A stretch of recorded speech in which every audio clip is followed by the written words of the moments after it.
Nation. The hobby is the people. Weekly news and interviews. It's your number one source. Sports Card Nation. The hobby is the people. Sports Card Nation. Portions of the day's programming are reproduced by means of electrical transcriptions or tape recording. What is up? Welcome to episode 124 of Sports Card Nation. Happy to be back for another week of hobby news and interviews. Today's guest, Corey Fick from Your Slabs, invented a great slab display case that goes on your wall. He's got versions that fit PSA, Beckett, more to come. He's got in different denominations. We're going to talk to him about where the idea came to do these and how he went about it, and even somehow the product has changed from its early prototype. Corey's high energy, which is a great trait to have, and really passionate about what he does. And there's not a lot you can ask for when someone is passionate about what they do. They're self-motivated. They get it done. And happy to say I got a couple of Your Slab displays on the way here. Even by the time this comes out, we may have them already. And made room for them. Took down some old Amazon bookshelves that I was makeshifting as graded card holders, but going to look a lot better in the SYS slab. So great interview with him. We're going to talk a little bit too, not just all about his cases, which are great, but also about the hobby as well. And check Your Slabs out if you haven't seen their stuff. Beautiful, beautiful stuff. So big week in the hobby. We're going to talk about that during our What's Up segment. NFTs have gone live. We'll talk about where those are at. I'll talk a little bit about I did buy some top stock, and I bought it before the new NFTs came out, and we'll delve into that as well. So with that being said, let's not delay. Let's get this show started. Regulators, mount up.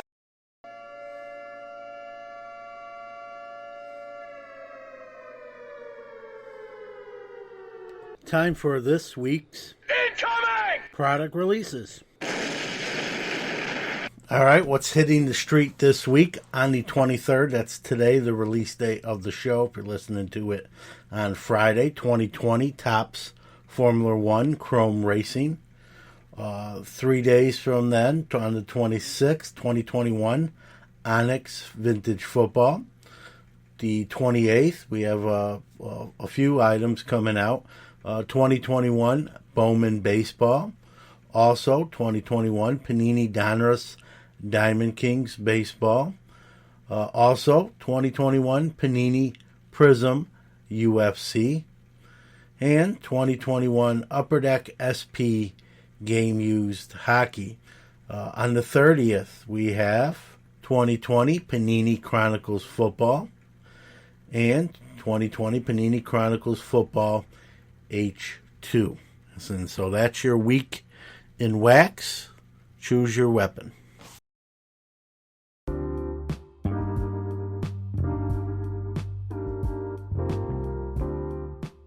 Sports Card Nation podcast is your weekly hobby and sports podcast. Now on tons of platforms including Apple Podcasts, Google Podcasts, iHeartRadio, Spotify, Stitcher, and many more. Listened to in 44 different countries globally, Sports Card Nation is one of the most interactive podcasts around, providing great content, giveaways, and some of the hobby's best interview guests without time constraints. Thousands can't be wrong. We want to thank all the wonderful listeners around the world, our awesome guests on the show, and our tremendous sponsors making us what we are today. Remember, without you, there's no us. It's time for the Hobby What's Up, where we go around the hobby world and tell you all the latest news and breaking stories from the hobby we love. What's up? Saul? What's up? What's up?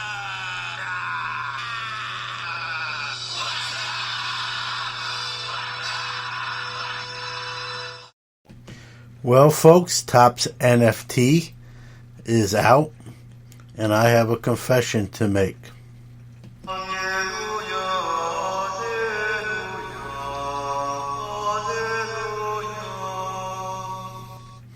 Mr. doesn't believe in NFTs. You know, Mr. if it's not real, it doesn't exist. I'm talking about myself here. That's why this is a confessional.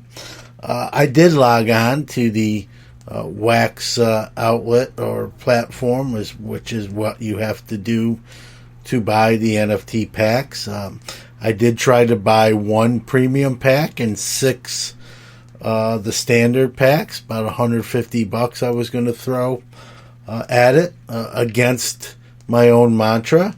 But the platform was not loading right. I tried for about 30 minutes. I came back to no avail. I came back an hour or two later, tried again to no avail. Page wouldn't load when I loaded the cart and went to hit checkout, and payment by credit card, and would not load. And so after investing about 45 minutes of my time in 2 separate attempts, I took that as a sign that maybe, if you're a person of faith, maybe that was the man above telling me, stick to your guns, don't buy NFTs. So I do not own any NFTs, but I'm a very honest person. So I wanted to come clean and say I tried. What does that mean? I'll try again? I don't know. Not my thing, if you will. Not in my wheelhouse. But, again, I was going to dabble and just kind of dip my toe in the pool of NFTs, and I guess it wasn't meant to be. So I still own 0 NFTs, but I can't say anymore that I never even attempted. So there you go, truth be told. So speaking of them, that was the big complaint. People did obviously get packs. People posted when they opened their virtual packs what they got. But a lot of people, I saw a lot of social media stuff saying similar stories to me. I tried, it wouldn't load, it's clunky, again, Topps dropping the ball online with their stuff, and so definitely, a lot of people saying it's not even close to the seamlessness of what Top Shot might be, and so a lot of shots fired, if you will, over Topps NFT, but a lot of people did get them. I was just in the group that didn't, and found the platform and the servers and whatever else you want to say clunky. While we're talking about Topps, I mentioned last week about them going public, and if you wanted to buy stock, it's the MUDS, on NASDAQ, which is Mudrick Capital, their SPAC company. And so what I did, and I posted this on social media, but you may not follow me there, so I'll talk about it on the show. What I did is I sold all my Ford stock that I had, that I got very cheap when Ford was struggling. They made a comeback. That stock went up, so I sold all that Ford stock, and I used that money and put it into Mudrick Capital, which is the SPAC company at Topps. I got in around the $10 per share mark, and at the time of this recording, it was around $12.52 per share. So a couple bucks up. I think the clunkiness of the NFT, introduction didn't help. I think the stock might have been higher had it not been for that. I don't know. I'm not that's all speculation, but I'm going to hold maybe for the long term and see, where this stock can go. And again, I'm in cheap because I bought it as Ford stock cheap, and now just turned it into Top/Mudrick Capital. So, I mean, unless the stock absolutely crashes below $3, I'm not going to really in the big picture lose overall. So I like to dabble in stocks. I've done it a long time. As I always tell people, to diversify into different things: bullion, gold, silver. I do that as well. And so I'm in on Tops. I'm a minority owner of Tops, and we'll see what happens with that. I mean, if it's anything like what the hobby's going, probably going to go up. The question really might be is how much. Is it going to be a $15 stock? Is it going to be a $50 stock? Or maybe not. That's the fun. It's just seeing where stuff is going. So, I jumped in the pool there. Congratulations to Susan LaRoche. Suze, commonly known as Suze, formerly of Tops, speaking of Tops, but then went to Culture Fly, and now she's taken a position with Golden Auctions. Not sure official title, but she's a master marketer, and so I got a feeling they're going to use her expertise in that area. So congrats to Suze. Another big news, the National has came out with an announcement.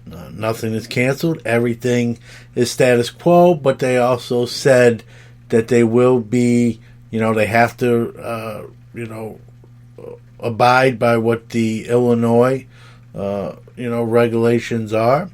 And, the Sports Spectacular, which is a couple weeks before, has already been canceled. And so people are nervous. The Nationals come out and said that they'll making an official announcement on June 1st to the, fate of the National.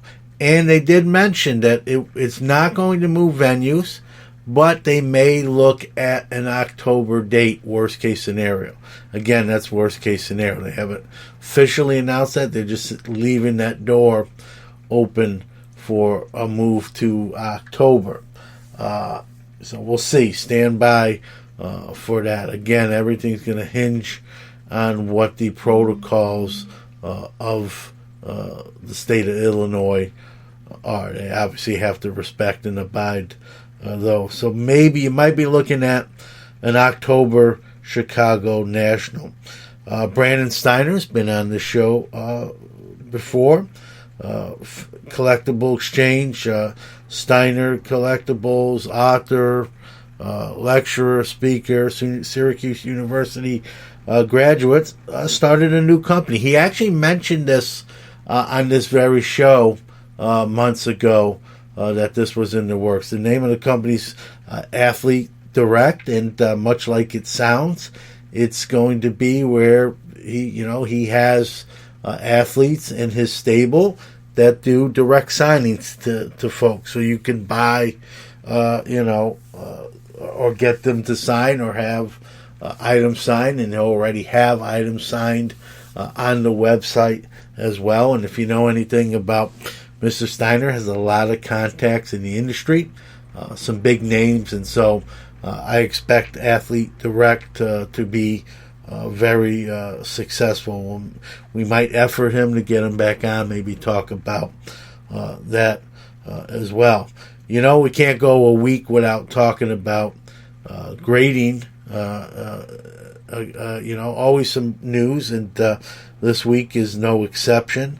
CSG, what we were kind of hoping wouldn't happen, sort of happened, but I will say this: they've raised prices, but not a significant raise. Not what we saw, quite frankly, SGC do with 300%. They went from, I think, 8 to 12 on that level, and just a slight increase.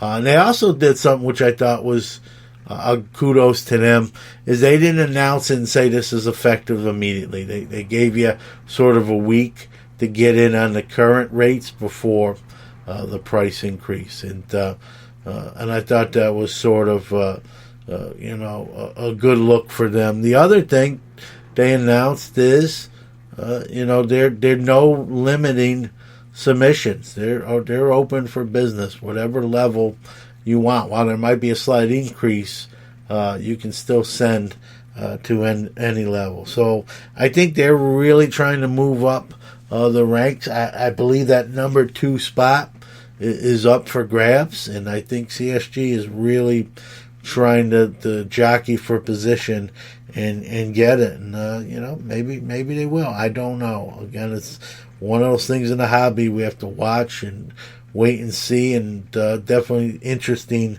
to say the least. PSA has purchased Geniment, sort of an AI company, hard to explain. However, definitely if you want to hear specifics, listen to Drew Herndon's Let Me Get That Potograph. He had Kevin Linane, who was the founder of Geniment and is now the PSA Vice President of Product Management, on his show that came out on Thursday night. So check out that interview. I'm going to, take stuff from me listening to it for this new segment, but definitely listen to the interview. Very in depth, more specific. But what the goal of the acquisition is, initially quality control and speed. They use sort of, their initial foray was to be an app that grades the cards using your phone. And they're going to probably implement some of that technology at PSA to do some, I'm going to call it sort of automation, to kind of, one of the things they want to do is what's called fingerprinting the cards, which will detect, if anyone's trimmed cards, if anyone's rolled a card out to get the creases out, especially on vintage cards, and also, the plan is, I think this is more the long-term view, is to find out cards that are being cracked and submitted with some sort of resubmitted with some technology they're using. So there's a lot of plans. Check that interview on Let Me Get That Potograph. He goes into a lot of depth. They're trying to, eliminate fraud from the industry, and I'm all for that. There's no room for that if you can find out about it and discover it and expose it, and not encapsulate those cards and give them a grade. It's he used the term assisted technology rather than AI, but I think it's a form of AI. And so, again, listen to that interview. A lot of things in the works there, and love or hate PSA, I think they're trying to improve their product. And Kevin mentioned that part of this acquisition too is to speed up the turnaround times, and I think that's music to most people's ears anyway. I think so. We'll see.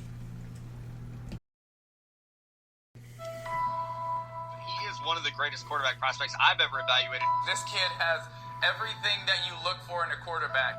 Trevor, you're closing in on being the number 1 overall pick. People have been talking about this for you since you were in high school. When did you first start thinking about it? Trevor Lawrence, Topps exclusive sets are sold out and first offered to Montgomery members, such as Montgomery Club members, such as myself. I was on the fence to whether to purchase it. They allotted you 5 sets maximum, and I was thinking they'd be $20-$30. There's not sets, I should say. It's a 50 card set, but there's 25 cards per box. There's 2 versions of the box itself. The cards are the same, just the box. The outside of the box. So if you're someone that wants to collect the outside of the box, there's 2 versions for you to get. I think they're called one's called Moon. I think the other's called Sunshine. Could be off there, but two different box versions. The cards are the same. It's a 50 card set, an autograph in one of 5 boxes. So if you do the math, I mean, again, odds are what they are, right? But you're allowed to buy the maximum of 5, and if you buy 5, you should get one autograph. However, it's random. You maybe you buy 5 and you don't get any, and someone else buys their 5 and they get 2 in their 5. So we'll see. But when you think about it, that's not terrible odds, 1 in 5 to get a Trevor Lawrence, who's going to be the number 1 pick in the NFL draft, and most people, including myself, believe he's probably going to be the real deal and a franchise quarterback, and it'll be interesting. So going back to kind of where I was thinking with it is I was thinking they were going to be 20, 30, maybe even $40. And so when I logged in, when I got the email saying it's live, go get it, and I went to the site, I saw that $75. And I kind of gasped and almost left the page. Like, do I want to, not every one of these Montgomery Club offerings can be a home run, right? Music's got to stop sometime. Is this, thinking maybe that price point is too high at $75. And so I debated, I don't think I'm going to buy any. Well, maybe I should buy a couple. But then, after a couple minutes of pondering, I went ahead and pulled the trigger and bought the 5 of them. I think it was $405 after the tax and all that good stuff. And when I think about it, it just with those. If this product did not have autographs in it, I'm honestly, I don't think I would have purchased it. I think people are going to chase those autos, especially when you have a 20% chance of getting one in every one of these boxes you open. There are also parallels of the cards. There are some, psychedelic type cards, and then there are also some cards that are based on traditional Topps football releases of the past. So I think this product, after kind of being a little hesitant, I'm not as scared as I initially was. And just before I came on the air here to record this segment, I checked, the eBay comps where we all go, right, to see what the market will bear. And like I said, at the time of this recording, they were selling on eBay for $130 to $160.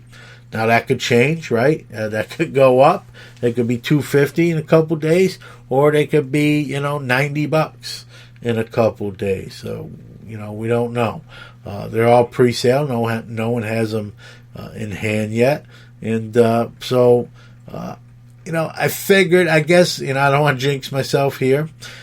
Just my mindset was, worst case scenario, if it's not a great product, if it's not a hit, if it doesn't have that, low supply, high demand quota that we see with a lot of these type products, worst case, I could break even. If I sell them, for $75, $80, just to not have them anymore, I figured that's probably fairly safe bet to do. But like I said, at the time of me recording this, they were between $130 and $160 in sold completed listings. Quick break to hear from one of our national sponsors. But when that's done, we're going to have on Corey Fick from Show Your Slabs, and high energy guy, a go-getter, and a really fun conversation. So stay tuned after the break for that. Sports Card Nation, it's now time to chop it up with our featured guest on the one-of-one card shop guest line. Let's go! All right, want to welcome my next guest on the one-on-one card shop guest line. He's the founder and CEO of Show Your Slabs, a great display case for, like I said, your slabs, your graded cards. I've yet to get one, but I've seen them. And we'll have to change that. Yeah, we are gonna have to change that. I'm gonna be seeing you probably in Texas here in about 4 weeks, a little less than 4 weeks, and now it's can't about wait. 4 weeks. Can't wait. Yeah, Dallas and is a lot of fun. yeah, my first time to Texas, but we'll see what we can do. But Corey Fick, welcome to Sports Card Nation.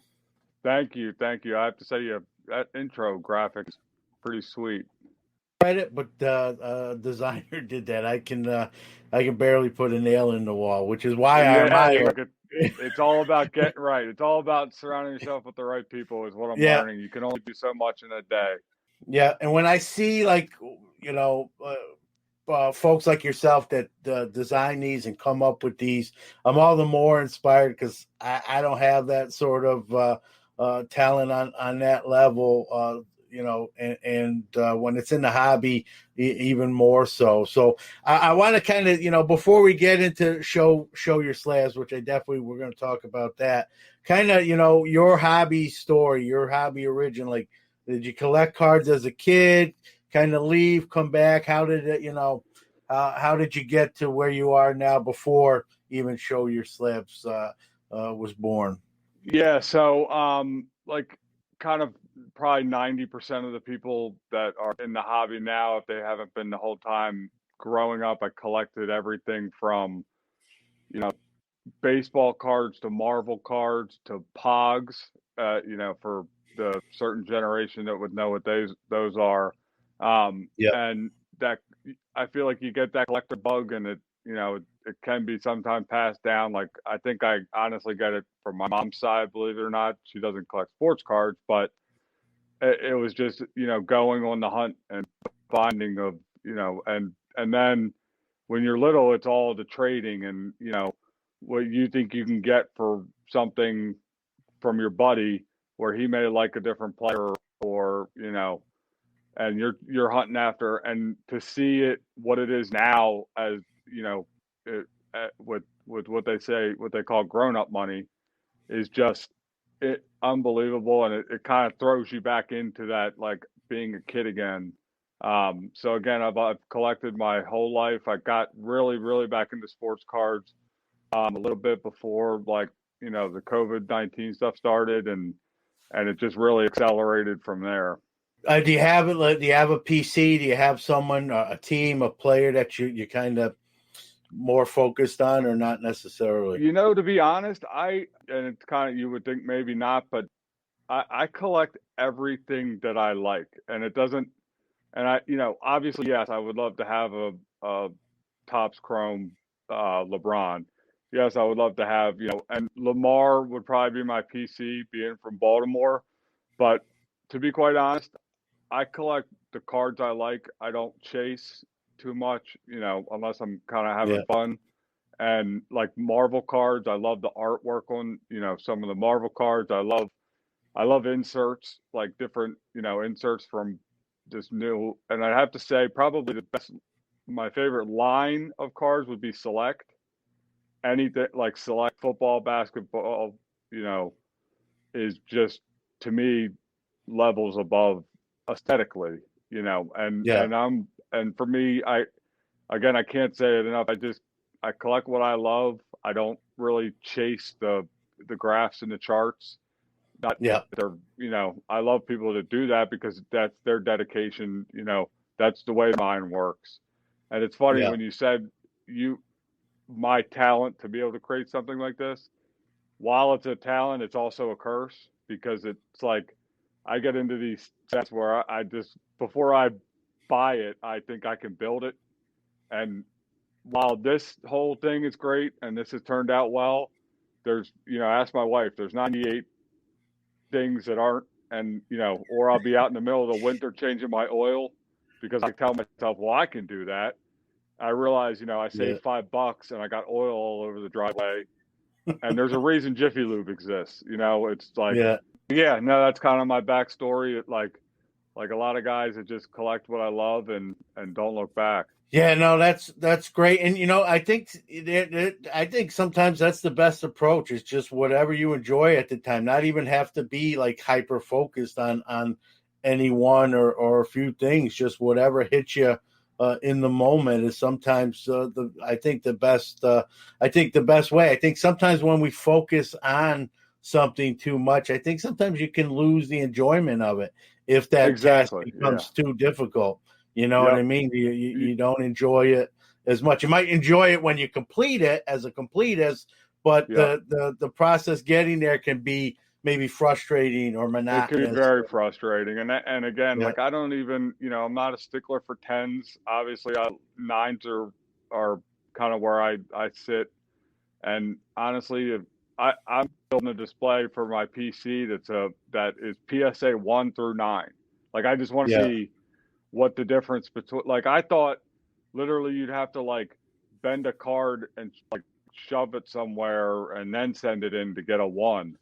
yeah, But that's not even the case. Like some cards, and it just, the whole hobby fascinates me, and I just love every yeah, aspect of it. And I think there's a lot, like you were saying, going to Dallas, your mind is going to be blown, and I don't say yeah, that lightly. It is just yeah, another world. You watch and see what's going on, and you really just can't. I just The one thing I don't like in the hobby is people that begrudge other people for whatever reason they're into it for. You know what I mean? Because then it yeah. just pushes away. Like, or you're You, into you, it to flip, do it.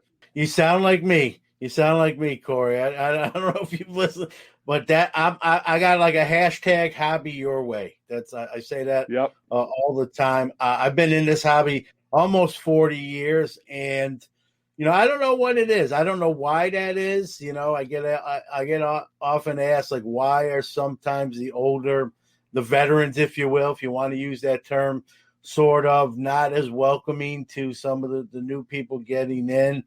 I don't know, maybe territorial, maybe a little bit threatened by younger folks. I don't know.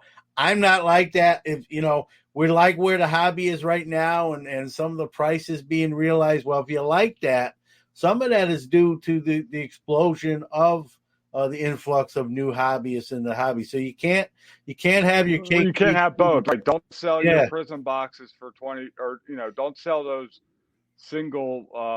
old singles that you had lying around in your store for you know yeah, 10 years, 15 years, and then there's a boom in like the older stuff, and all of a sudden you're pulling everything out of the case and either holding it or repricing it. I mean, yeah, you can't have it both ways is the way I look at it. And again, I don't begrudge anybody. It's like you sit there and you put so much time and stuff into this hobby, and especially like LCS owners, they went through all these, I'm sure bleak times and like not, but yeah, yeah. for like I got an LCS owner up the street.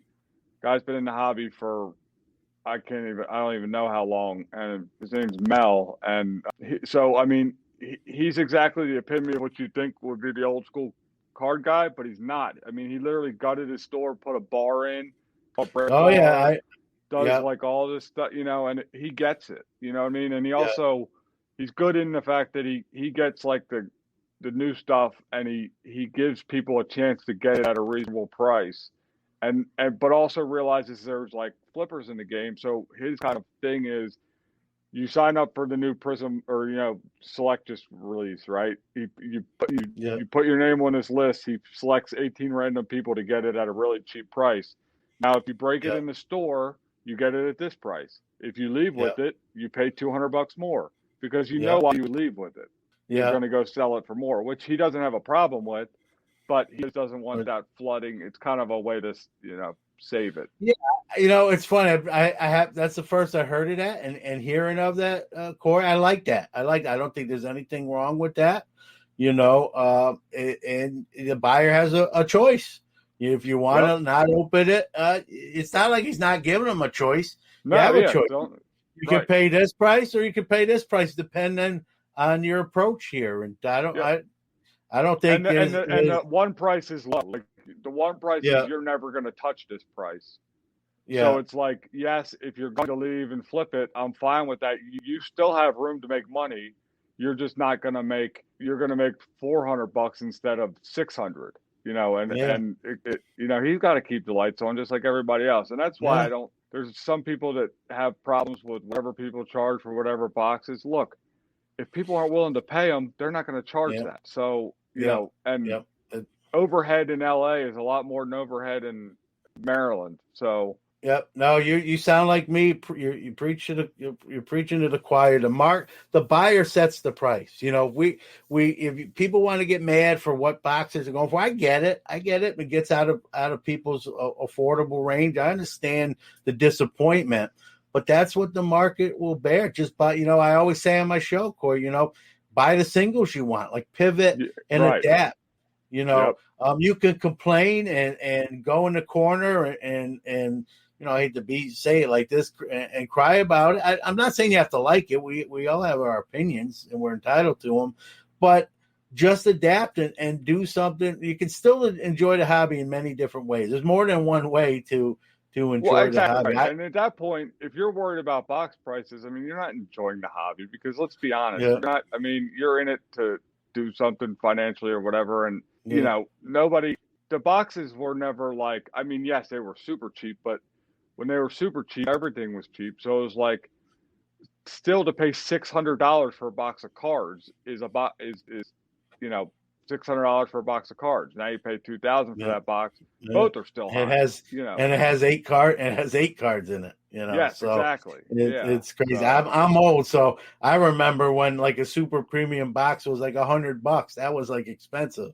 Oh my God, $100. Now that's the kid boxes now. So it's just it's amazing where the hobby has progressed to and transcended to, and you adapt. I don't want anyone to leave the hobby, but if it's causing you more angst and enjoyment, you have to really take a step back and say, what am I doing here? Or why am I in here? Yeah.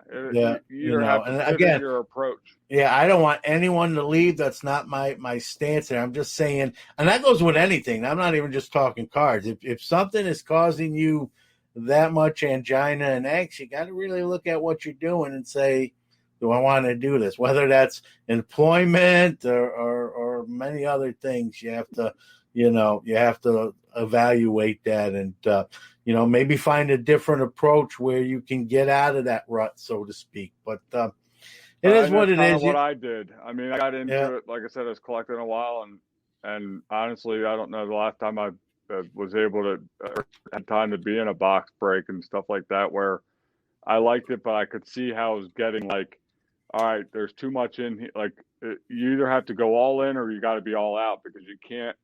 To get like a lot of the box breaks and stuff, there's money to be made, but it's money to be grinded. And I'm never a person that is afraid of work. I've worked hard, my whole life. I've had a job since I can remember. I've ran not just this business, but another business, and I started in 2000, I think 6 or 7. I've always worked for myself, but it's not all like sunshine and rainbows. And it's just, if you're not willing to put the work in, you can't stand by the sideline and bitch about, why this guy gets that or this guy gets that. And, it just is never, I just don't like the people that complain, and they're only complaining because they're not doing anything for themselves about it.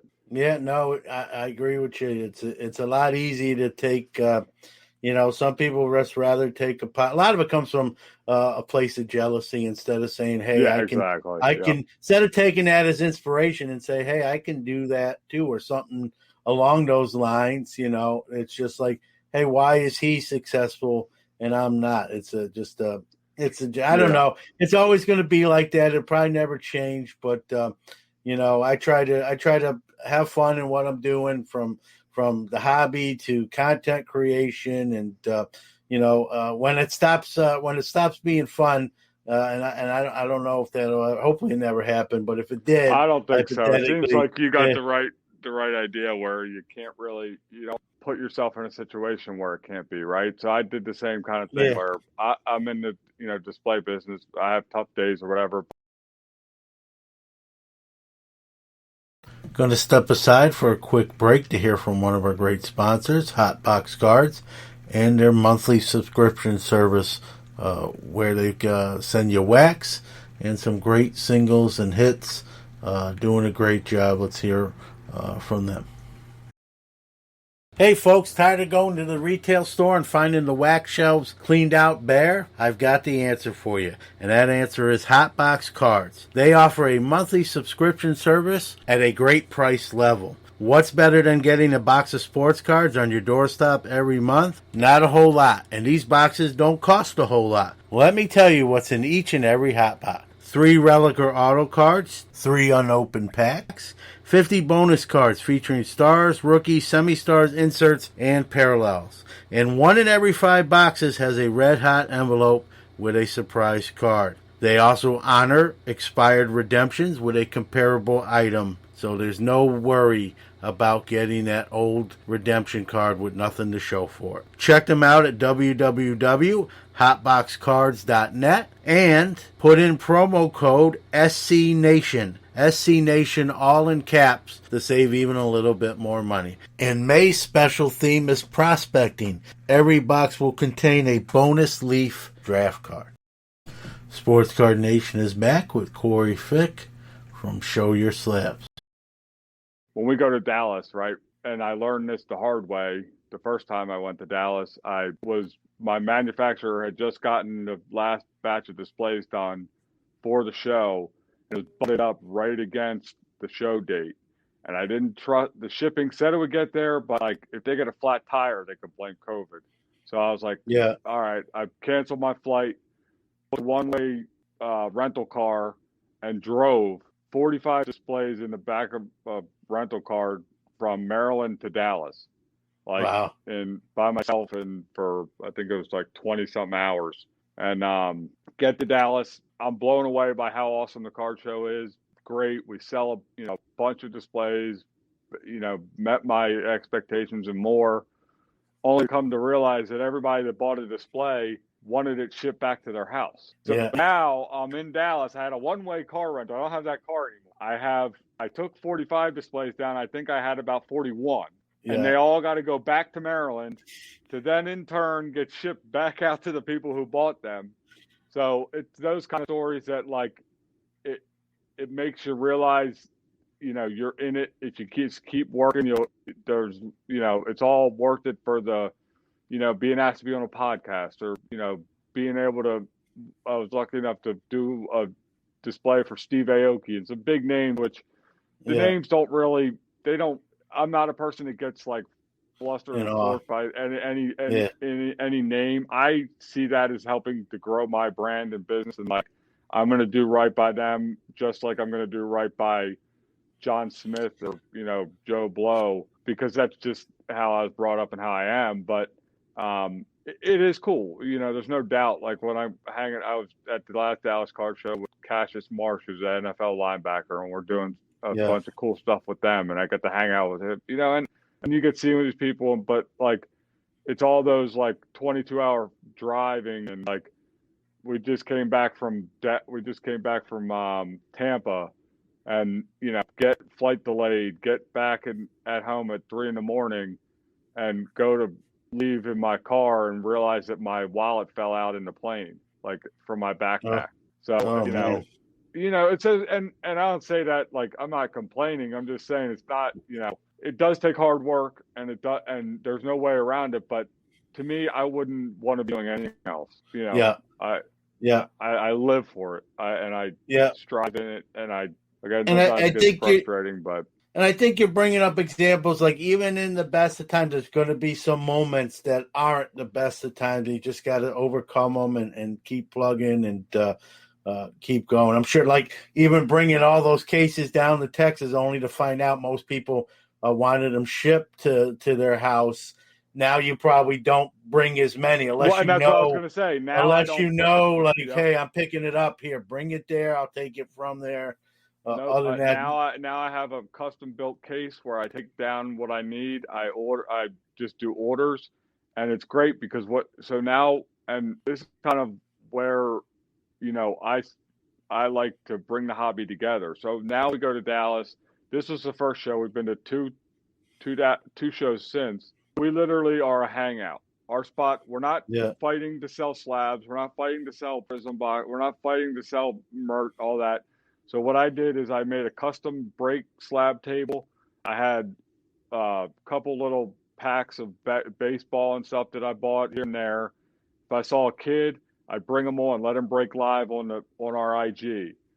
Yeah. I had a whole family there. They had two little boys, and they were just sitting. I had one of them rip like a Garbage Pail Kids pack, and the other one ripped a baseball pack. Kid pulls like a lubob out, probably worth $150, and I'm thinking, damn it. Yeah. But that kid will always remember that. Yeah. Because that's his hobby. His hobby is seeing it online. So Yeah. he's the guy behind the camera, and he's literally broadcasting to our 7,000 followers, which to me is cool. But then I also bring in other breakers. Like I'll just let people break for an hour, and and either move some merch or move some product or whatever. Yeah, you're being what I call an advocate for the hobby. I believe in that. I think that stuff goes a long way. That kid that pulled the Luis Robert, you made his day, I'm sure, and he's going to remember where it happened and who allowed that to happen. And it's those stories you love to hear rather than the negative ones. And for every negative story, there's 20 great stories similar to that. And speaking of that, I mean, your title sponsored. We have a display with him. Who's that? 1 of 1. Oh, okay. Yep. I haven't been to a store yet. He's in Ohio. Steve Chata, great guy. Great guy. Yeah, I drove to his store when they opened and put the display up the night before they had their grand opening. Yeah, and talk about going from sort of starting at square one and then building your brand. He's literally, he's been on the show, I think 2 or 3 times, and he tells how he was, just doing little things and then just built what he's got now, and just he does everything. He breaks. He's got the store. He does grading submissions, and his stores. He had an artist come in. He's got an SYS display. I mean, he's incorporating so many different things, and that's just great hobby stories. That's you love to hear those. And Steve, and him obviously, loves the hobby, has a passion for what he does. You gotta have a passion, whatever you're doing, whether it's building displays or building your shop. If your heart's not in it, you ain't, like you said, you're not going to be successful. You're only going to get out of it what you put in it. Exactly. And I get such joy. So the way I get my hobby fixed, and I love doing, and I find no more joy in doing this, obviously, because one, it's fun to spend other people's money. But so for Steve, for example, I'm coming from Baltimore. I called him, we had all planned out. I said, look, man, I'm going to my couple card shops local. Do you need anything? I need vintage. I need vintage baseball, Cleveland stuff. Obviously, Cleveland stuff in Baltimore is available and cheap. I mean, I think I bought this whole guy's display out that Steve bought. I got him on FaceTime. I said, look what they got. He said, I'll take the top and bottom row. And I bought all of it and took it up to him, and I don't charge him anything for it. I don't really care about that kind of stuff. I think it's a relationship builder. A favor. Yeah, like in Tampa, I got another guy that we did displays for in New York, and I call him before I go to shows, and I say, just send me a list of what you're looking for and what you'll pay. And he sent me a list. He wanted some RJ Barrett stuff. I got him a RJ Barrett, 9.5 Gem Plus Auto. And I mean, he had it sold before I even got back to ship it to him. Yeah. And all I ask is just to pay the shipping or whatever. But for me, it's like being able to just facilitate that. And at some point, maybe if it gets to be a lot, people, but that's how you build the relationship, right? That's how that guy got my display. He was willing to take a risk on me, or believe in me enough to buy displays for his store. It doesn't do me any. It doesn't hurt me any to go buy stuff that would better be in New York than Florida, just the locate. You know what I mean? So Yeah. and it's fun. You get to haggle, you get to do all the Yeah. fun stuff. That, And you're learning about the cards in the process. You're getting, educated in yeah, the learning I can't transactions afford themselves. any of them. Yep, I'm learning I cannot. That's the one thing I learned, man. I just and I see these, like, you'll see it in Dallas. You just see this money that exchanges hands in this hobby, and Oh, it it's is. crazy, man. I Yep. mean, I remember. kids, 15, Yeah. 16-year-old Yeah. kids with $10,000 bands. Just Yeah, yeah. I was just I had Lou Janu on this past week, and that was one of the topics. I had a store for 5 years back in the '90s. I've done shows for many years, and I was saying on that episode, to Lou, like, I remember back in the '90s, if you walked around with like $5,000 back then, that was like you were king. Cash was king. Now oh that's yeah, I mean, that's this is nothing. right. That's nothing. That's nothing now. Absolutely And nothing. and that was a lot for adults, like you just said. It's young kids, teenagers. It would make me nervous. It really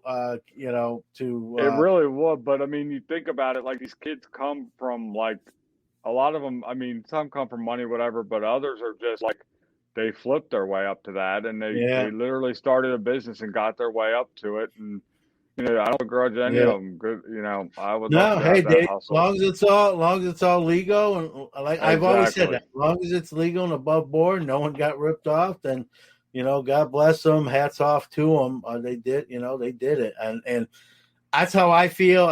You said you feel the same way. There's others, maybe not as much, but that's too bad on their end, But let's talk about Show Your Slabs. Kind of, Corey, how did this all get going? Like, when did you think about, hey, the market needs this, the hobby needs this, I can fill a void. Like you said, you see mine, I'm using acrylic bookshelf. Yeah, It looks exactly. Right. okay. Yeah, I It's had not to an replace SYS the display. acrylic bookshelf. When did It'll be soon. Don't worry. when did It will be. when did you kind of, how did this get off the ground? What was, I mean, was it just a day? It was my first sub. I got my first sub back, and I was, it was a Luka Doncic rookie card. I got it in a break. You pay this shows you how long ago it was. It was $130 for 3 teams, which is probably $400 now. Not only do you have to get lucky enough to get a random in the randomizer to get the Mavericks, I pulled the Luka, pretended like I knew what I was looking for in grading. Meanwhile, I was grading it the whole time. I mean, there wasn't a chance I wasn't going to grade it. And it comes back at 10. I think I subbed 12 cards in my first sub, and they came back good. But when I got them in my hand, I thought, I didn't care what the prices were. This was now like this was now the collector me back in it. Yeah. And then the other thing that really I noticed, and I go into rooms and it's kind of can be sometimes like a curse thing, but I don't go into rooms like pretending like decorating wise. I'm just a very analytical, like functional person. I'm like, well, that's not very functional, just for whatever it is. And I would see these guys breaking on Instagram and stuff and or they just got a slab submission or whatever. And you're talking $300,000, $400,000, $500,000 at some points, like shuffling through these cards, and I'm like, okay, well, now what do? Well, they take it and they pick it up and they stack it on their desk. It's like, all right, so they got stacks of these cards. You can't see them. You don't know which is which. They all look. I mean, you could put $1 PSA slab and $1,000 PSA slab in a stack, and you couldn't tell me which one was which. I had the 12 cards. Did all this research online. I found a couple cases. I didn't quite go down the Amazon bookcase road, but like you did, which I should have. Maybe I would have. Hey, look, if I would have hit the filter button and went to bookcase, maybe I would have never started this. But no, so I looked around and everything out there was like a cabinet that like you could have a card in, or you could have my grandfather's war medal next to it. It wasn't anything like personalized, especially, but it just wasn't either. It was bulky, and so again, I'm one of those people that I figure I can try to make something before, and I started stacking around the cards on my table, and I put 9 together, and I was like, well, that was like a card. And then I'm like, well, that'd be cool if you could, the whole point of us collecting is, obviously there's financial, but also to enjoy it and to talk about it and to make our collection ours. And then I thought, well, look at the top, here's LeBron James, here's Luca.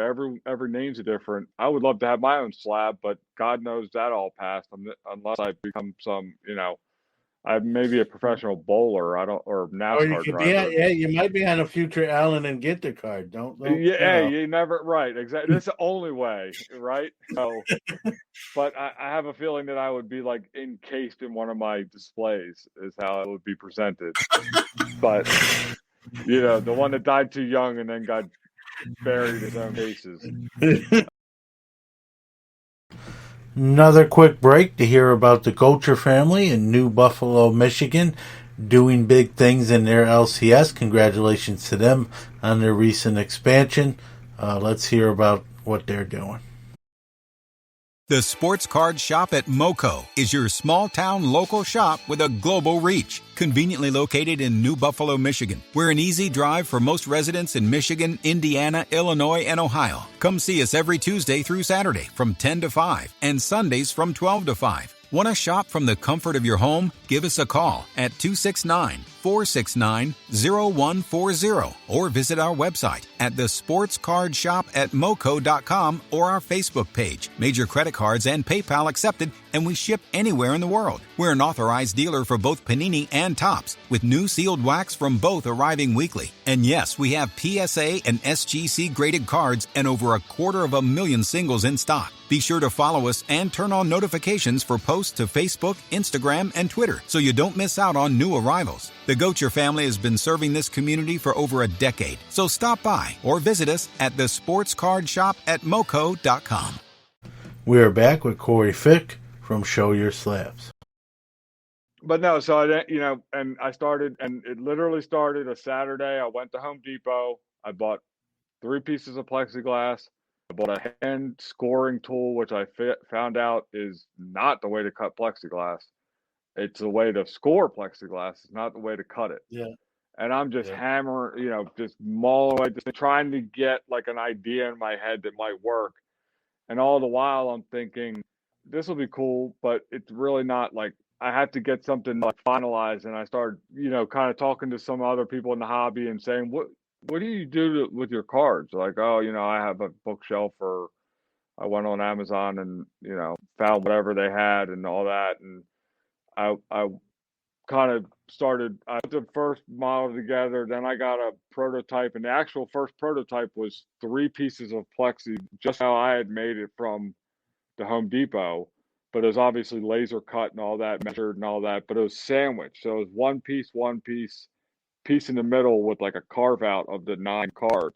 So they like clacked in perfectly. But then I thought, and it actually had screws in the corners. And I was like, what? And it, believe me, compared to what was out there, it was awesome. I mean, I was like ecstatic. And I there are some of those floating around, which who knows, 10 years from now, maybe they'll be worth something because they're the, prototype model of what this is. Yeah. The FOTL, if you will. Yeah. But it was, so then I, kind of did a little more research on manufacturing stuff and realized that we could do routing and stuff. And it almost clicked. It clicked instantly. Like, I'm not somebody who overhypes myself. I'm actually like kind of bear on the side of caution when it comes to what rattles around in my head. This one was one of those things where I was like, you know what? There may be something here. And I just dove head first into it and sought out manufacturing, was able to find my local who has, I can't tell you how much a good manufacturing partner when you're starting out a business is key. Like, we filed all the patent and all the protection stuff and all that, but the manufacturer, I tell you, like, for instance, I come to them with this idea and they're like, baseball cards. Like, what? You're making displays for baseball cards? Okay, whatever. We'll take the money. When you scale a business, you can't, if your manufacturer's not on board as far as the financials of it, you actually have to have a deep pocket to be able to make these orders happen. Soon enough, once I think my first week we sold out, the manufacturer was like, well, this is interesting. They started kind of paying attention, and I think like the fourth week in, I had a full credit line, and I think half of their like interest was COVID fatigue because they had been making sneeze guards and Yeah. barrier blockers for COVID for 6 to 8 straight months. But Yeah. and my head fabricator is great, and he's into sports, so it didn't hurt. But they've been a great partner to the point where they've even been buying, like they always like if you buy so many, you get this for this much. And I've always been hesitant, like, well, what if I buy all these and I don't sell them? Yeah. Meanwhile, they've been buying the material for months on end just to try to stock it up because they believed in it, which I can't. Yeah, it just helps incredibly. So. And here, like you said, well, it's funny you said at first they kind of looked at you like baseball cards, and well, like everybody, you have the last laugh, Yeah. Now baseball cards. Go ahead. You could have told me that, right? Look, if my wife came to me and said I want to make a display for like lipsticks, I would go, well, what? And then I saw that it's not out of the realm. Like I get it. Like why would it? But then. Like the hobby did, then I would go in there and they're like, oh, did you see that Mike Trout sold for over millions of dollars? Is that like what you're doing? I'm like, yeah, kind of. I mean, I'm not doing that car, but yes, I'm making displays for those cars, Yeah. And, but I can't, they've been just fantastic. And I think that's kind of helped spring to where we've gotten to today, which is exciting. We got a lot of stuff on the horizon. We're doing a lot of deals. We just did a big deal with Dave and Adams. Yep. So we're going to be selling through their site. They're huge. They were great to work with. We met them in Dallas. Like I said, Dallas is the network capital, or the shows. I mean, just shows in general. Yeah, I mean, you got so many things there. I mean, Panini's there, Beckett's there. Leaf is there. They're not though. But they're not in any. They are like in Dallas, at least. They're not there in presence. Like they don't have any booths or anything. No, but I'm saying the Dallas. That's their home base. That's their. So it's a hobby. They don't make any. It's a hobby hotbed. Show. Yeah. Yeah. Oh yeah. 100%. 100%. Yeah. But I don't think. I honestly think. And I tell you, I have a good relationship with the guy who runs the Dallas Card Show, Kyle. I think he would say the same thing. He didn't see this thing being as big as it was. I mean, you couldn't. And it was, and it was also a lot of it was location because he was allowed to do it, right, by the state laws. Things were a little bit different down there. Whatever your belief and all that doesn't, to the listeners, that doesn't matter. Yeah. But and it's become just kind of the mini national. That's what they're calling it. And who knows if the national doesn't go on? It becomes the big game in town. National.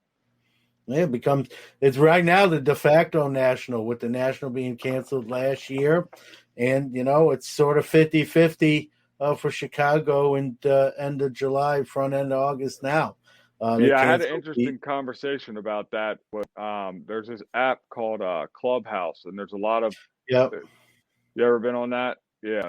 No, because I don't think it's on Android yet, or I don't know. No. Yep. Yes, it's not. I used to be a big iPhone guy. In the last couple of years, I switched over, and so bad timing there, I guess, because I can't get on the Clubhouse app. Hopefully, they make it for the Android platform. They are. They're definitely coming out soon. But it's crazy. Like I was having conversations with the guy, Brian Gray, who owns Leaf.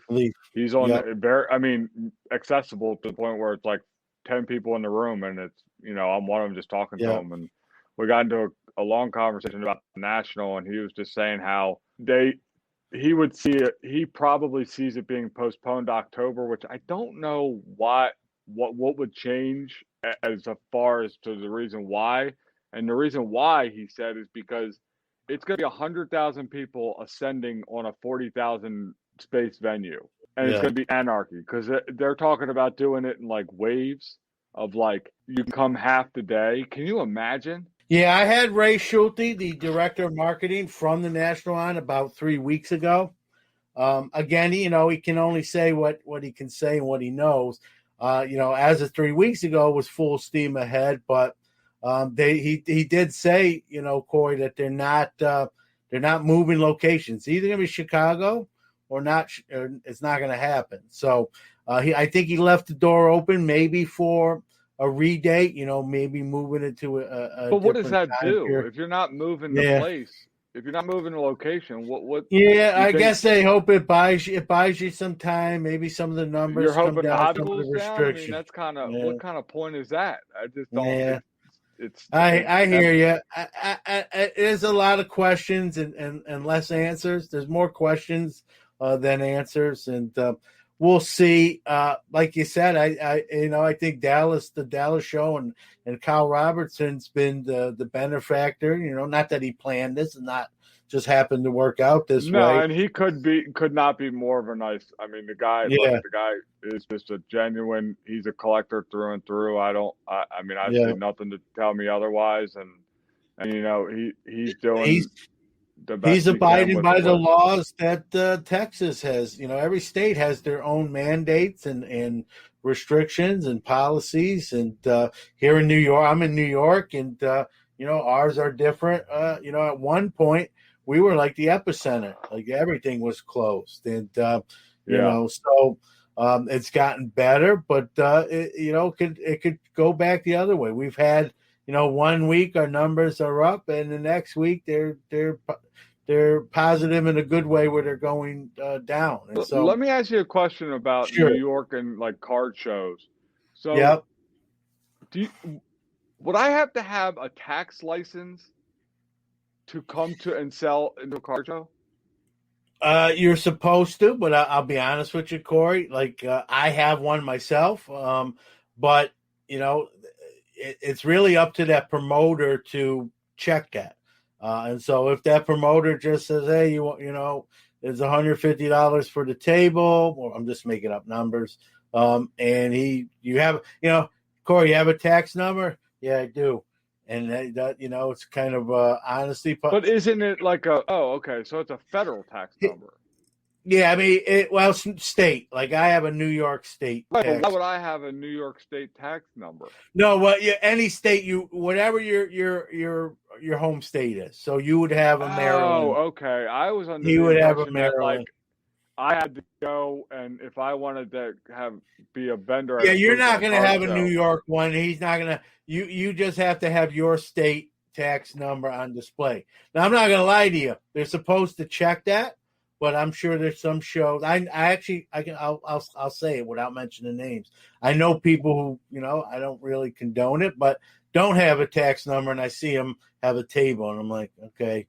Sort of rubs me the wrong way because I'm doing stuff the right way and paying my taxes. No, I understand that. I was just having a conversation. I was having a conversation with Stand Up Displays, Dan, and he's going to a show in Albany, and he was saying how you have to have a tax number to sell, and it can take you 5.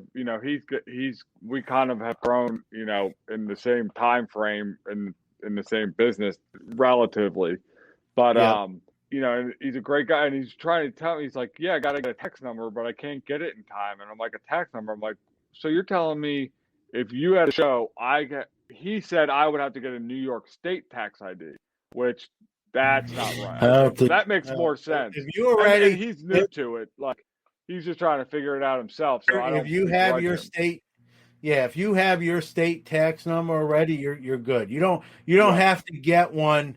It's like a driver's. You know how I'll use this analogy, Corey? It's like a driver's license. You can drive across the country. You have a Maryland license. You don't. When you come to New York, you don't have to go to the DMV and say, "I need a New York license for a couple of days." Right. You have now. If you moved to New York, you have 30 days to change your Maryland license into a New York license. So if you move to New York, you'd have to get a New York State tax number. Right, but is anybody doing anything with my tax ID number? The promoters of a show are supposed to submit it to the state. But if you're out of state, I don't know what they do in that case. Yeah, Probably that's nothing. what okay, yeah. Well, that was Probably your nothing. weekly tax advisory brought to you by Show Your Slabs Tax John and Corey. Advisors. And yes, and Sports Card Nation Tax Advisors. Yeah, If you need any, if you have a today is tax April number, 14th. You have 1 day left to file your taxes. if you have your tax number, you're good. You don't have to get another one. Now, the only, again, going back to what we said, if you move to a state permanently, then you have to. Yeah. No, I totally understand that. The way I understood it was like, and I was just thinking, okay, here's New York being New York. Like they make you get a New York tax number just to sell something in their state because they want their piece of the pie. Yeah, no, you if you did a New York show and you did whatever X amount of business, you're gonna have to pay. Yeah, that's Maryland. why. That's honestly why I thought there hasn't been any shows in New York. Yeah, like nobody wants to go get a New York, but that makes sense. No, it just they're just on lockdown on a lot of stuff like that, where Texas and other states are. Speaking of graded cards, let's talk. Let's hear from another one of our great sponsors, Pastime Marketplace. They make the best cases, not display cases, but carrying cases for your cards. Pastime Marketplace offers a line of durable graded card cases made for collectors who want high-quality graded card storage that is virtually indestructible. Their cases are waterproof, dustproof, airtight, and designed to protect your valuable collection. Check them all out at www.pastimemarketplace.com. Protect your best with the best. And remember to save 10% off your total order. Use the promo code SCN10. That's capital S, capital C, capital N, 10 for 10% off your total order at pastimemarketplace.com. Sports Card Nation is back with Show Your Slabs, Corey Fick. Now, I got my tax, this will tell you how old I am, Corey. I got my tax number in 1987 as a 15-year-old kid. And I tell you what, it was easy. I just had to go, I don't know how it is now because I've only got it the one time, and that's all you need to do it. I remember I had to go to the courthouse, the clerk's office. They had this big, giant book. It was almost comical. It was this giant book. And, whatever name of business I wanted to use, I had to look through the book. It was it was in by an alphabetical order. Right. I had to make sure no one else had that name I wanted to use. And if it wasn't, I can claim it. It was $25 in 1987. I paid them $25. They issued me a temporary certificate I could use that day, and then they mailed me a permanent one in probably a few weeks. I don't know the process. Well, you said you don't know how they do it now. I can 100% guarantee you it's not that way. Probably not. I'm a little surprised it would take that long. I would think if you apply for one online, you could print a temporary one. You know what I mean? I don't know why.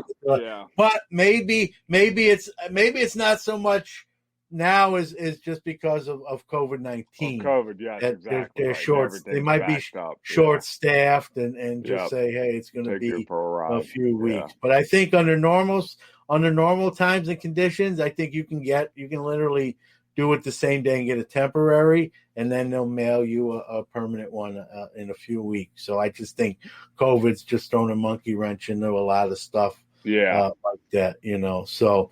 But going back to Show Your Slabs. Correct me if I'm wrong. You got a 9-card display, a 25 card. I know you're collaborating. You mentioned. Yeah, let me. I think I made this little mobile so we can go and see. Yeah. I'm always so bad at this when I go to switch my camera, and I bring it up to my face. We have the 25 BGS, which I don't own enough BGS labs, as you can tell, sadly. So this is a collab with Stand Displays that we're doing. So he's building the base, and we're providing the top, which will actually have interchangeable acrylics so you'll be able to do PSA, BGS, HGA, and mag cards. You'll just be able to pop this part out. And slide in the insert. Yep. And it's backlit. Yeah, it's LED backlit, and then we have Yep. the PSA 25, and it comes with your custom tag up top where you can put Yeah, your that's name cool. or incorporate your business. And then these are some of the new ones. That's actually HGA, which we Yep. have not yet released, which is frameless. As you can see, I only have one HGA card. But yeah, so that'll be actually frame. So that doesn't have any customization. We're going to kind of start doing a little more of that to bring a lower price point to the market because we want to get everybody covered. Yeah. Where there's no customization and all that. And then we'll have the HGA where you can, design your own tag just like the other ones. And what I'm very excited about, well, this isn't that, but one of the things I'm working on in the future is comic book slabs, which are pretty cool. I think the artwork on comics is just another Yeah. level. Yeah. But the one thing I think is going to be a pretty big seller. Oh, there you go. I always put Yep. some of the Yep. customers I worked with 101. So this is the mag display. It's going to be all one touches. So for ungraded, everything Yep. ungraded. Yeah, and I love that you're covering all the bases, Corey. So if maybe Have someone, you seen hey, I these? don't grade cards. Yeah, where you can put the sleeves in them. Yep. Yeah. So when you buy our displays, it'll come with all of these. Oh, okay. So you just put whatever card you choose to do. Yeah, exactly. Show. We're just trying to eliminate the headaches that can Yep. happen when you have three different. They're all 55 point, but they're three different companies in it, and it's just not the same Yeah. size wise. So we actually they're U.S. manufactured in Ohio. Yeah. And I was able to get in contact with the owner, and we worked out a deal, so we'll be able to provide them directly. Yeah, and I love that too, because even if maybe someone just doesn't do graded cards, but they can still just your incredible displays, they can still utilize them with their right, and it gives them other options. Like for me, it gave me options where so I'm collecting the sets, right? Like I'm collecting all the slam. Yep, the slam insert. Like I just love these cards, but again, they're not. Some of them aren't worth grading, but that's where that completionist thing comes. And so I'll get the whole slam set and make a slam display. One of the other cool things, and as I said, the Marvel stuff is that's in these but the only reason I'm showing you those is because this is one of my PC. Oh, that's cool. Yeah, so that's like a matte black, and those two cards are just missing because they're over there. And obviously I don't sell that because that's not my copyright. That's just for my own personal use. Yes. Yep. But and again, I just love the art of it all. To me, yeah, you spend so much time, money, and everything collecting it. Why would you put it in a box? Yeah, that's the thing. Why you want to show them off? I don't think there's anything. Why do you have them if you're not proud of them, right? So even if they're an investment, right? If you buy the Mona Lisa, obviously you probably have the real one in like a vault, but you have the people know who bought it, so you put a fake one up in your office. In the middle of Manhattan or whatever hedge fund you're running. No, I love what you're doing. It sounds like there's more things to come. You're gonna adapt as the hobby adapts. You got HGA, a new grading company. You're ready. You're ready on board with that. You're kind of moving right along with the hobby. Now I know you were kidding, but earlier in the conversation you mentioned hey, my wife, wants a lipstick rack or a lipstick. Have you thought about even getting, even outside the card world, maybe just kind of grading coins. Coins is definitely something like slab coins. And it's funny. Let's see if I can find one. So I actually did one line around here, but so my dad is supports me in whatever I do, and to the point where whether he'll go pick up something or write a check or whatever it is. And he wrote, one of the first investment checks I needed to get the stuff going. And, Father's Day rolls around and I'm thinking, well, he doesn't really want for much. And I have a 4.5-year-old son.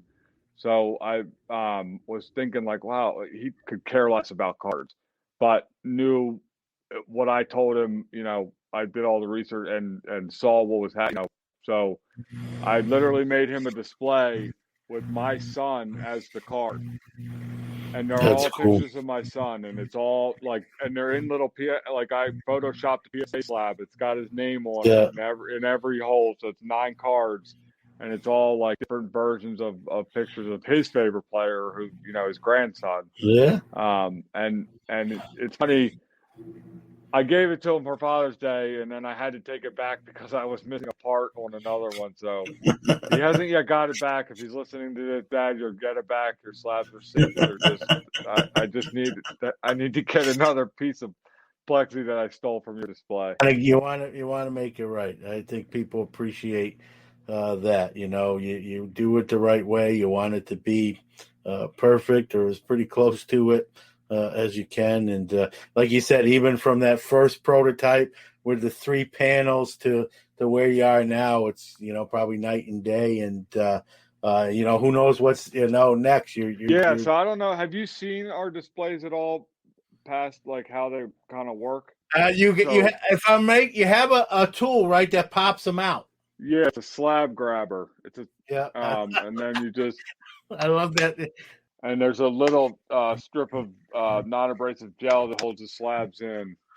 Yeah. So you're not stuck to having one. And then we also do offer a model that has a magnetic cover that's museum grade UV protection for those guys, that have the collections that bear it.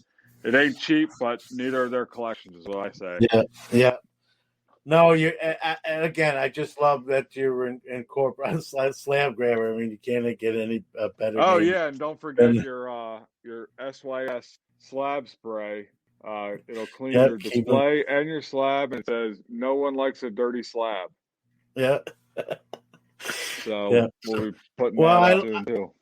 Yeah, I love that you're just adapting quickly, and I've said changing by the day. Forget the week; it's literally every day. There's something new's coming, and you're staying right up with it, which is a testament to your work ethic and grinding it out, and caring and due diligence, and it's like you said, you get out of it what you put into it, and you're putting a lot into it. So.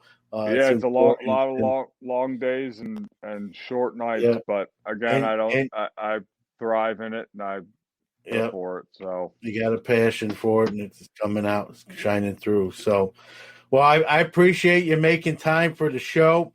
I'm going to see you here when this show airs, probably 3-4 weeks after that. Get to meet you in person, see these things obviously up close. Yes, I'll have one with me, but if I have one and give you one, you have to take it with you. You're not allowed to make me take it home and ship it back. All right, I'll figure something. Or I can just ship you one directly. That's fine. Yeah, we'll figure something out. So, but Corey, a continued success. I always give my guests of the program the last say to give out websites, URLs, social medias, where people can see what you're doing, what's coming, what's next, what's out, all that good stuff with Show Your Slabs. So take your time, give out all that stuff you want to share with those listening today.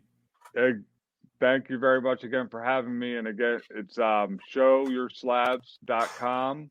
We're on Instagram, TikTok, whatever social media platform you want to look where you'll find us. And again, that's www.showyourslabs.com. You'll be able to see what we offer now, and we got a lot of cool stuff coming. And if you need any tax consulting, go to Sports Card Nation.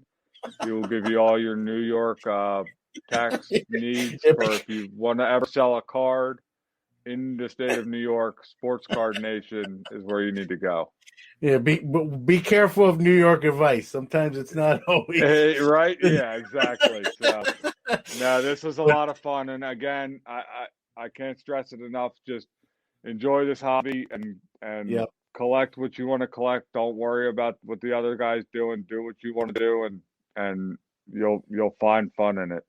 It's what it's all about. And go to card shows, man. If you can do it, I understand if you can't with COVID and everything, but if you get a chance, I mean, we got Miami coming up at the beginning of May.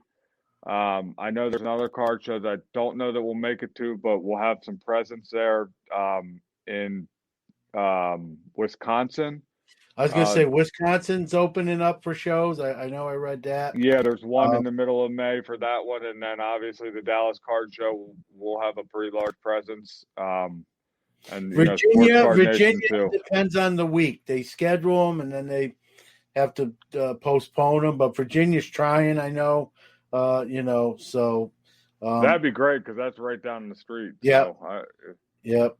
The Chantilly show, I know they postponed that. That's a big one.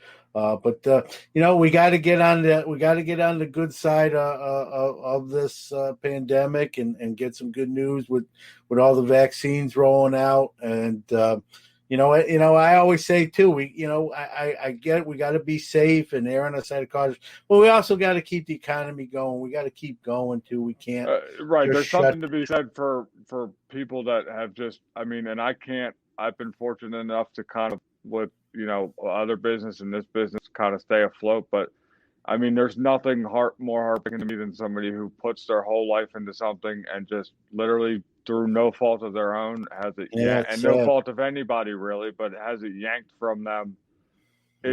And sadly, sometimes in a political reason or whatever. Yep. But I could just tell COVID is real, but be safe. Do what you got to do. If you can't travel, don't. If you can, be smart about it. When we do it, we come back. I quarantine by myself at my office with nobody till I get tested. And I don't go. Sometimes it ends up being longer than ever. I want to be away from my family, but you got to weigh your options and just make the educated, smart decision. And if it works out that you can go to a show, just go, have fun, and you will not regret it. I can guarantee you that. Yep. Nope. I agree. Sometimes you just gotta, keep going and wear a mask. Like you said, you'll quarantine until you're negative. Yep. So. That's do the due diligence. Listen, we've been wearing a mask now for over a year based on, protocol. I'm not, I got this thing branded. I 5 years from now, you see this. This is called my gullet hider. It hides my fat neck. So I just like to keep it on. Just keep it low. Yeah. And, brand your mask. Do whatever you want to, but again. Yeah, and, make the best. Yeah, make the best of a negative situation. Yep. Make the best of a. Corey, thank you again. I look forward to meeting you here in person in a few weeks for sure in Texas, as we talked about. Continued success with the brand, much. And I'm excited to see what's next. It seems like there's going to be all sorts of stuff coming to replace that Amazon bookshelf. The more you talk about it, I'm getting more excited myself. So, no offense to Amazon. I want to be selling on there. So if you're listening, Jeff, we're good. Let me tell you about Iron Sports Cards and Collectibles. They're your number one source for all your PSA submissions. They offer various service levels at the lowest prices around. They even provide the card savers your cards need to be submitted at no extra charge. Their elite status helps improve turnaround times, and their chat rooms keep you abreast of your subs and the status of your cards. What are you waiting for? Contact Rob on Facebook on Iron Sports Card Group. That's Iron Sports Card Group on Facebook. Or get a hold of Rob on Twitter at Iron Sports Cards. All one word, at Iron Sports Cards. They'll take care of you. Oh, I know the chunky that left these chunkies. Newman! Open the door, Newman! I know you're in there! Sports Card Nation. All right, it's time for Newman's Rambling, where I select one question I get each week and answer it on the air. John, you seem like an astute man. Thank you, Mr. Walken. Maybe you can help explain something to me. Well, I'll give it my best shot. All right, this week's question comes from the Twitterverse, Al Goodwin. think that's how Goodwin or Godwin. And he asks, that's a good question, what is your favorite thing about the hobby right now? Man, it's hard to narrow it down to one. I'm gonna cheat. I'm gonna name two things. The first two things, frankly, that popped into my head when I thought about this question. And I'm going to be very transparent and honest. Number one, the community, the great people I've got to meet doing this show and just being in cards. Now, I don't want to say it's 100% doing podcasting, but sure, that helps when you meet people, when you interview them. So I'm going to say community. I know it's cliche, but it's also very true. There's a lot of great people in this hobby doing very great things and important things and inventing a lot of great things like the guest we had on today. But more than even just being an entrepreneur or proprietor, just people, sending racks, sharing information, being helpful. So it's for every bad story, there's 25 good ones. I always say that. So community is first. And then, like I said, I'm going to be very honest and transparent. Like me or don't like me, you can't say that I'm not a straight shooter. So I'll name two things. I said the one, and the second thing has to be right now, the card sales. I'm just on an incredible run the last 2 years with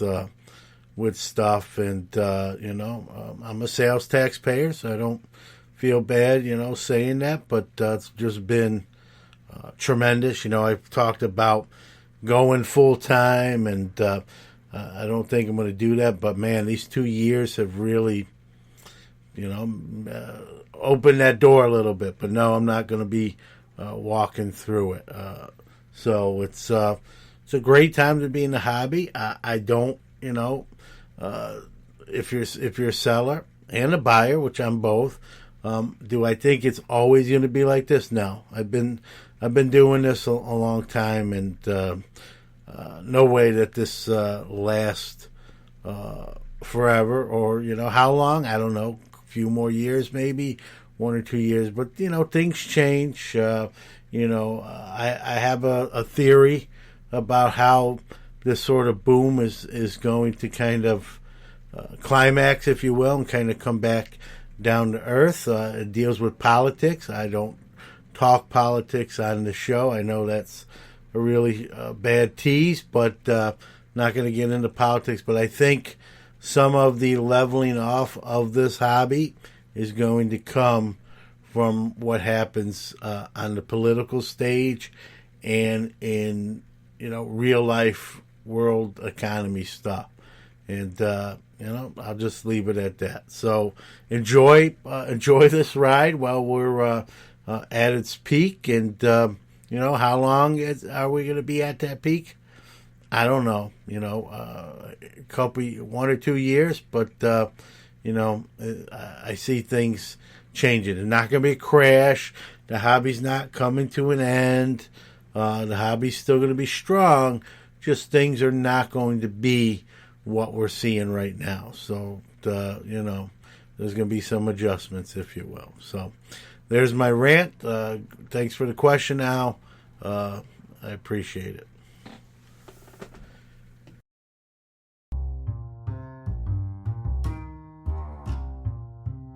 One of One Card Shop offers a tremendous breaking experience, great customer service, and they're constantly pulling fire. Steve and his family take care of you like one of their own and treat you right. Anyone can break, but no one treats you like One of One. Come check them out on Instagram at one_of_one_card_shop. For all the hot breaks, get a gold mailer headed your way. All right, that's going to do it for episode 124 of Sports Card Nation. As we always say, thank you out there listening, downloading the show, giving us your time. Very much appreciated. Without you, there is no us. I want to thank you, my guest today, Corey Fick. High energy, man. That guy's a go-getter. And, if you take anything away from the last 2 weeks guests we had, Corey Fick and Dan Patel from Stand Up Displays, and Corey for Show Your Slabs. These are guys that, the idea popped into their head about, hey, I can do something better than what's existing in this hobby. The people are falling short in these areas. And these guys went out there and got it done. And, as they said in their interviews, it wasn't always, smooth sailing. They came up with better versions of their own work, even. And so I think the lesson in there is, if you got an idea, if you got, you think you can do something, whether it's inventing something or just a business plan or just, opening up a store or whatever it is. It might not even be a hobby item per se. You don't know unless you really go for it. And so, go out, you got an idea, you want to do something, give it a shot. Now's probably the best time in your life to do so. And I think those two guys, did that, took that chance and hit home runs with what they're doing. And looking forward to meeting both of those gentlemen in person here in about a month in Dallas. And so there's a lot of stories like that where someone, just said, hey, I'm doing this, and the rest is history. So a lot to be learned in that message. So with that being said, some programming notes. Monday, we'll have our shorter show, Hobby Quick Hits. Saturday morning, 8 a.m.